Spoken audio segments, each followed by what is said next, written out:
एक दिन एक अमीर आदमी ने पति पत्नी के एक जोड़े को अपने करोड़ों की कीमत वाले शानदार महल जैसा घर बिल्कुल मुफ्त में देने की पेशकश की। उसने उनसे एक ही शर्त रखी, बस घर के तहखाने का दरवाजा कभी मत खोलना। पति पत्नी को पहले तो लगा कि ये मजाक है, कोई बिना पैसे के इतना बड़ा घर कैसे दे सकता है। लेकिन अमीर आदमी ने ज्यादा कुछ नहीं बताया और बोला, रात हो गई है, आप दोनों यहीं रुक जाइए, सुबह बात करेंगे। अगले दिन जब वे जागे और जाने लगे तो पति ने देखा कि टेबल पर एक दस्तावेज रखा था, घर का रजिस्ट्रेशन पेपर। उस पर साफ लिखा था कि अगर वे दोनों इस बात पर सहमत हैं कि वे तहखाना नहीं खोलेंगे तो घर उनके नाम कर दिया जाएगा। पति को ये बात बहुत अजीब लगी। वो सोच में पड़ गया कि आखिर तहखाने में ऐसा क्या है जो कोई नहीं देख सकता। उसी समय एक वकील वहाँ आया जो अमीर आदमी का प्रतिनिधि था। उसने कहा कि जैसे ही वे दोनों साइन करेंगे घर तुरंत उनके नाम हो जाएगा। पति ने जल्दी फैसला नहीं लिया। उसने पत्नी को एक कोने में ले जाकर बोला, मुझे शक है ये कोई चाल हो सकती है, शायद तहखाने में कुछ खतरनाक या गुप्त चीज है। लेकिन पत्नी उसकी बातों को मजाक समझ रही थी। वो बोली, तुम हमेशा ज्यादा सोचते हो, इतनी अच्छी किस्मत से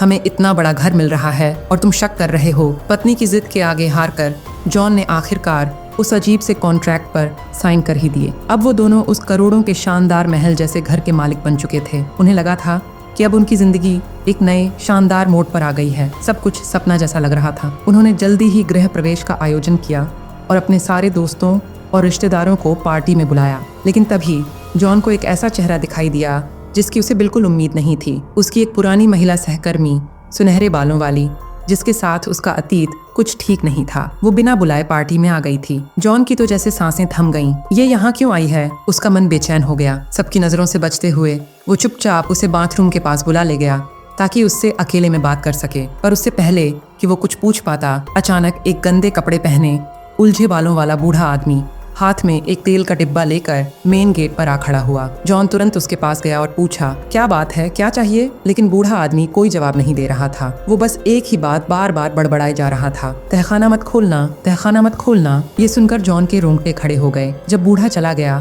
तो जॉन ने सोचा शायद ये सब एक इत्तेफाक है। लेकिन अगली सुबह जब वो ऑफिस पहुंचा, सबके चेहरे बदले बदले से थे। सब उसे अजीब निगाहों से देख रहे थे। उसने जैसे ही इधर उधर देखा तो वही महिला सहकर्मी उसके बॉस के केबिन में खड़ी कुछ कह रही थी। जॉन का दिल धड़कने लगा। आखिर वो क्या कह रही है और ये सब हो क्या रहा है? असल में वही सुनहरी बालों वाली महिला ऑफिस में जाकर उल्टा जॉन पर ही यौन शोषण का आरोप लगा देती है। जब जॉन को ये पता चला तो वो हैरान रह गया। कंपनी ने मामले की गंभीरता को देखते हुए फैसला लिया कि जॉन को जांच पूरी होने तक सस्पेंड कर दिया जाएगा। जॉन को बहुत गुस्सा आया, लेकिन वो जानता था कि अब कुछ करना बेकार है। वो चुपचाप ऑफिस से निकला और मन ही मन सोचा, ये सब कुछ तब से हो रहा है जब से हम इस घर में आए हैं। घर लौटकर जॉन ने अपनी पत्नी से कुछ नहीं कहा। वो सब कुछ सामान्य दिखाने की कोशिश करने लगा, लेकिन उसका मन अंदर से बेचैन था। उसकी नज़र फिर तहखाने के उस बंद दरवाजे पर पड़ी। उसे अब लगने लगा कि शायद ये घर ही सारी मुसीबतों की जड़ है। अगले दिन जैसे ही उसकी पत्नी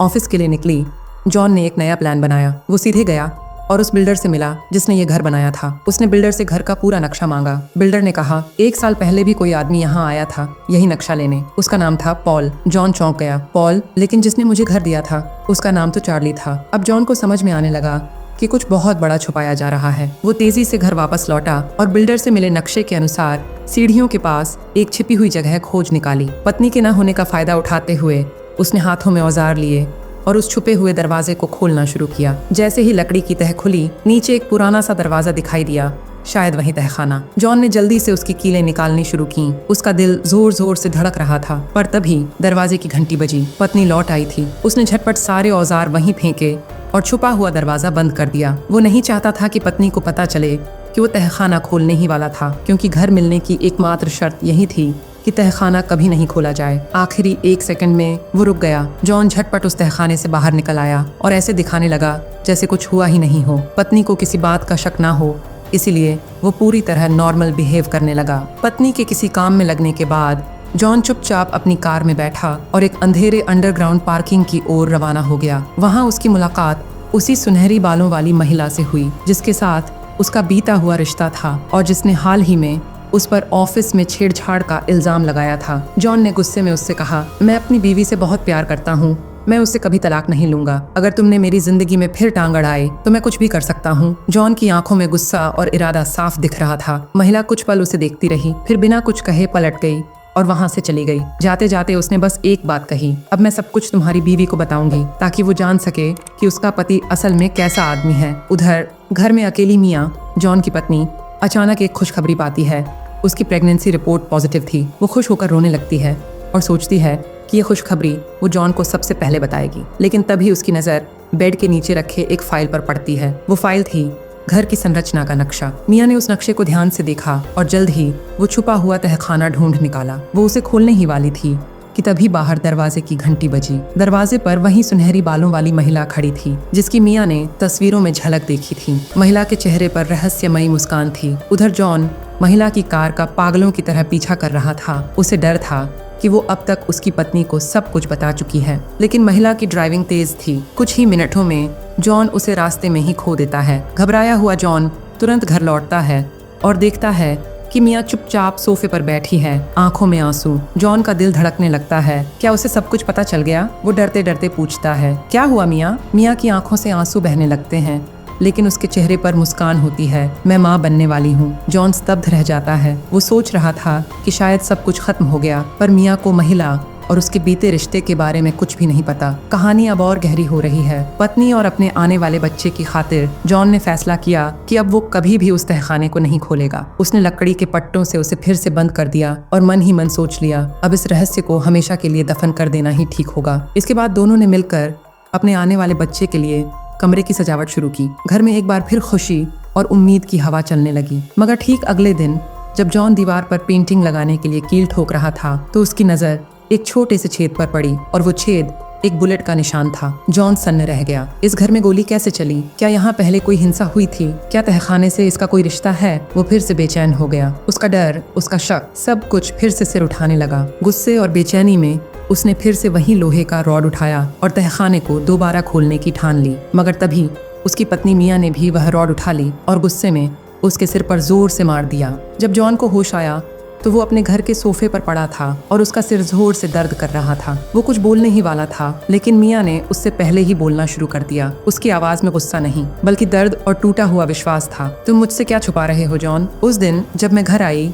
तो मैंने ऊपर किसी के चलने की आवाज सुनी। मैं डर गई थी, इसलिए मैंने अपनी मम्मी की दी हुई बंदूक निकाल ली और जब मैं कमरे में गई तो देखा वहाँ वो औरत थी, तुम्हारी पुरानी प्रेमिका। वो वही थी जिसने मुझे बताया कि तुमने मुझे धोखा दिया है। फिर उसने हाथ में वो प्रेगनेंसी टेस्ट स्टिक उठाई जो अब भी उसके हाथ में थी। ये खुशी मेरी थी जॉन, लेकिन तुमने सब बर्बाद कर दिया। मियाँ से गलती हो गई थी। उसने डर और घबराहट में गलती से महिला को गोली मार दी थी। वो घबरा गई। जल्दी से उसने फोन उठाया पुलिस को बुलाने के लिए, मगर फिर एक भयानक ख्याल उसके जहन में आया, अगर पुलिस आ गई तो मेरी और जॉन की जिंदगी बर्बाद हो जाएगी। कुछ देर सोचने के बाद उसने सारा डर किनारे रख दिया और ठान लिया, अब जो करना है पूरा करना है। उसने महिला का गला कस कर मार डाला, फिर एक बड़ा प्लास्टिक बैग निकाला और लाश को उसमें लपेट दिया। बिना देर किए उसने उसे तहखाने के अंदर फेंक दिया। लेकिन कहानी यहीं नहीं रुकी। अब बारी थी उस औरत की कार को ठिकाने लगाने की। मियाँ चुपचाप बाहर निकली, कार स्टार्ट की और निकल पड़ी। मगर तभी रास्ते में उसके पति जॉन की नजर उस पर पड़ गई। वो हैरान रह गया, मियाँ उस महिला की कार क्यों चला रही है? जॉन ने उसका पीछा करने की कोशिश की, मगर मियाँ की ड्राइविंग तेज थी।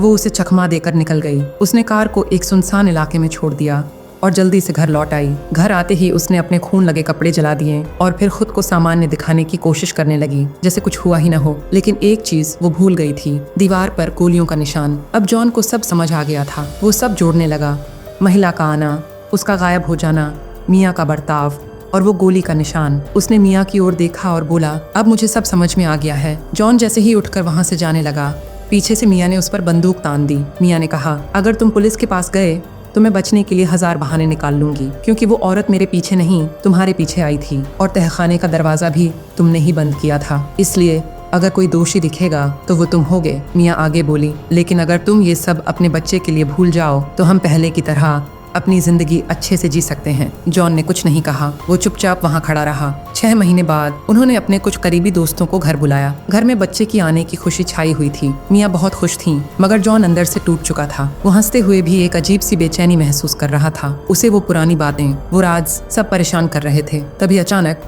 उनकी नजर पियानो के ऊपर रखी एक चिट्ठी पर पड़ी। उन्होंने वो चिट्ठी खोली और अंदर से निकली एक चाबी, तहखाने की चाबी। चिट्ठी में लिखा था, तहखाने में कुछ भी नहीं है। मैंने यह सब सिर्फ एक परीक्षा के लिए किया था, ताकि यह देख सकूं क्या तुम दोनों इस घर के लायक हो या नहीं। चिट्ठी उस अमीर आदमी की थी जिसने उन्हें यह घर दिया था और अब उसने खुद ही वो चाबी भेज दी, इस बात का संकेत देने के लिए कि वे इस घर को पूरी तरह से अपना समझ सकते हैं। और यहीं पर फिल्म का अंत हो जाता है, एक ऐसे मोड के साथ जो दिखाता है कि कभी कभी रहस्य से भरे डर सिर्फ एक परीक्षा होते हैं, जिन्हें पार कर लेने पर ही असली सुख मिलता है। वीडियो को देखने का शुक्रिया और आप इसे लाइक एवं चैनल को सब्सक्राइब कर हमारा साथ दे सकते हैं। आपका दिल से धन्यवाद।